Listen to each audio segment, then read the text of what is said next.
To horror. To horror. To horror tagged me weeks ago, and I put it off specifically so I could do it on my birthday so that I would have two videos today since I knew that there would be the long weekend for Thanksgiving. And I guess the thing you do with a tag video is you're supposed to share five things and then tag people. I will share five things, but tagging people not so good for me. So I'll have to do that later. If you want to do a tag video, you can consider yourself tagged by me. That's fine. Obviously, the first thing on my list, I revealed it before, but today is my birthday, and I was born on Thanksgiving. So Thanksgiving is usually my birthday. Ever since I was a kid, I was allowed to stay home on my birthday if I wanted to. I was allowed 2 ditch days throughout the year. I could have my birthday and then another day that I wanted to ditch. And it was a free, no consequence ditch day from school, and it was awesome. But you don't use it on stupid stuff. I mean, if my mom found out that I had ditched school to avoid a test, I get in a lot of trouble. So you just use it to avoid days where you don't feel like going to school, and there's nothing important going on that you have to be at school. So, fact numero uno, I was born on Thanksgiving. Today's not Thanksgiving, but today is my birthday, and tomorrow's Thanksgiving, and tomorrow's also my birthday. What's next? Factoid number two. I collect medieval weaponry. Well, replicas of medieval weaponry, kind of. These three, I own all three of these that you see here, plus another one that I can't find a picture of. In fact, this one, the poor quality of this picture is due to the fact that the manufacturer I bought it from no longer sells it. So the only picture I could find online was a really low quality one that I had to blow up. That's like 300% size right there. Looks pretty good when you consider it's been blown up to 300% size. This is a 16th century Italian mace. I have that. I sleep with that by my bed, so if you come into my room, I will kill you with it. This is a 16th century German halberd Volge. A halberd is an axe. It's a pole axe. This pole is about 5.5, 6 feet long. A halberd has an axe in the front, a spike in the back, and a spike on top. A Volge is just this large moon-shaped blade, so that you have a wide axe cutting surface and a kind of a spike on top. Since you use this to represent both the axe and the spike, and you add this back spike, you get a halberd and a Volge all in one. It doesn't really have its own name. This is not a historical weapon. This is a replica of the Heron Mark sword from the Wheel of Time novels by Robert Jordan. And this is a collector's item. They only made so many of these, and I have one, and it comes with a certificate of authenticity. I also have another. Both of the swords that I own are not actual museum replicas. The very first sword I got, which they also do not sell, and I could not find a picture of, it's got a brass pommel, and there are like the pommel here. There's four skulls looking out in all four directions, and then on the crossguard, each of the crossguards ends in a skull looking out, and then it's got a serrated blade for the first about 8 inches wide serrations, big, huge ones, and then it's a hand and a half sword, so you can wield it one-handed or two-handed. It's pretty cool. I want to buy a rapier next, an actual historical rapier, and then I also want to get like a historical saber or a an actual like long sword, rather than just having two fantasy swords. I want to have a real uh, sword, a real sword. So what's third? Third. I'm a traditional Catholic. I'm an untraditional Catholic. I'm Catholic.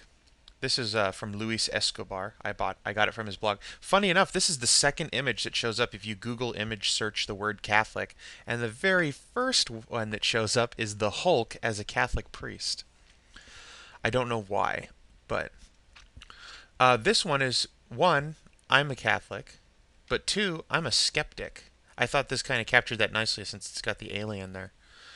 Um, you might have seen me talk very briefly about things like homeopathy, magnet therapy, and I just read the book I mentioned in my video the other day. I didn't mention it in the video, it's in the description, The Skeptic's Guide to Conspiracies, written by my friend Monty Cook.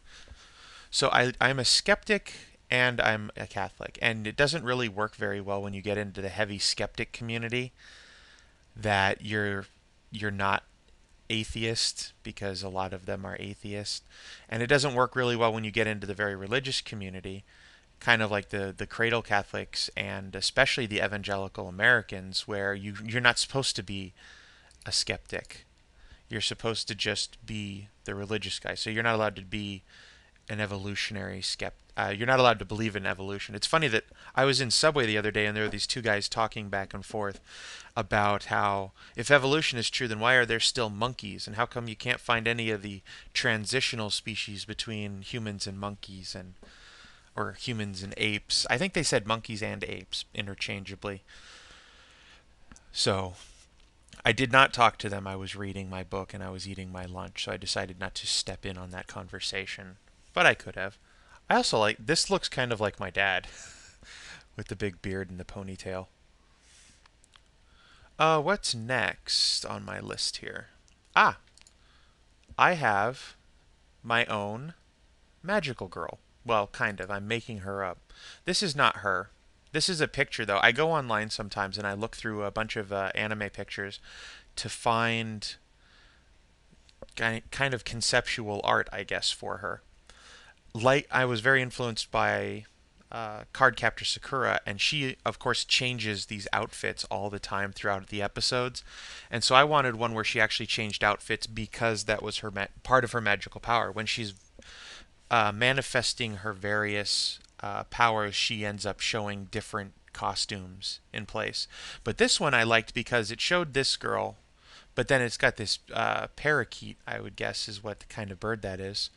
And the idea for my magical girl's familiar is this. This is an image I found a long time ago too. It comes from an anime. I think it comes from an anime called Hi no Tori, which means the phoenix or something like that. But I have no clue what any of that anime is about. All I saw was this picture, and my idea for the magical girl's familiar was like a little fairy or angel or something, just a little person. And like here, what she would do is then fold her cloak up, her dress, I guess, up over herself, and then she would turn into a bird. And it would sort of be like the bird's head is the hood, and then the robes or the cloak or whatever become the wings and the tail. And so you would see this little, parakeet, and it would look exactly like a little parakeet, but then at some point, its wings would fold up by its head unnaturally, and it would just sort of pull its head back, and it would just drop right down into a dress of many colors. Not a dress, a robe. This thing, whatever this is. See how it comes off? These wide sleeves are the wings. I don't know what the big white hair would be, but, same difference. I don't have a picture for my last point. My last point is going to be my shortest point because it's my most embarrassing moment in my entire life. I call it IR SMRT, SMRT, from the Homer Simpson song. I am so smart. I am so smart. SMRT, SMART. In my undergrad, just to tell you, when people always give me crap when I say that I'm stupid because they think I'm really smart, and so uh, they don't like it when I say that I'm stupid. Both because it seems disingenuous and because of one of the things that my friend told me. He says, you're so smart that when you say you're stupid, where does that put me? Well, this is the kind of stupid I am.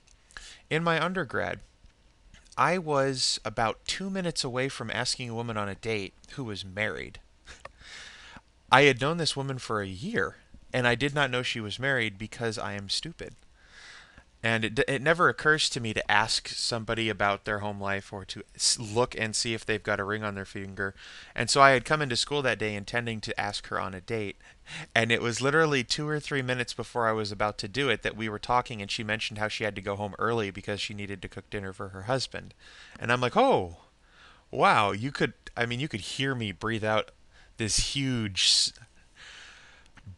breath of tension. It's like, oh my God, this lady was married and I was about to ask her on a date. If I had actually asked her on a date, I probably literally would have died of embarrassment. But there you go, 5 facts. And my magical girl conceptual art. I have a whole folder full of pictures with the different outfits for her, but I'm not going to show you all of them. I like my weapons. This looks kind of like my dog. My dog is a puggle, which is a pug and a beagle mixed. This looks just like a pug. So my dog is kind of ugly and jowly like this. And I would dress her up like that, except she would just start trashing that turkey head real quick. But there you go. Feel free to make a video with 5 facts about yourself. Bye bye.